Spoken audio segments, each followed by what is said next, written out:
তার এই যে গাড়িটাই করে সে এই প্রথমে কোলাহাট বাজারে গেছে, যে একটা ওই যে হাসুয়া টাইপের একটা জিনিস কিনছে। তার ওয়াইফ যখন জিজ্ঞেস এটা কি করবা, বলে এটা আমার যে ভুট্টা টুটা কাটতে হয়তো এটা দরকার। তো সে এটা ওইভাবে বলছে, তার বউকে কনভিন্স করছে।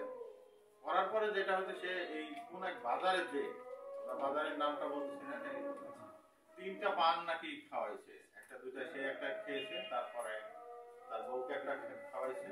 খাওয়ানোর পরে এই মাঠের মধ্যে নিয়ে যে আমরা যেটা পাচ্ছি আপাতত, আমরা এটা কনক্লুসিভ না যে হয়তো সেই সময় সে সেন্সলেস ছিল না, মানে সেন্সে ছিল না।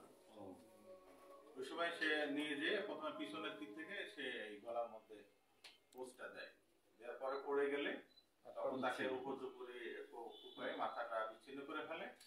মাথা বিচ্ছিন্ন করার একটা কারণ যে এই এলাকায় যেহেতু খুব বেশি ডিস্টেন্স না, মুখ দেখলে চিনে ফেলতে পারে, এই কারণে মাথাটা বিচ্ছিন্ন করে এই মাথাটা আছেন যে গত 5 তারিখ আমরা একটা ফোন কল পাই এই ভুট্টা ক্ষেতের মালিক শরীফুলের কাছ থেকে।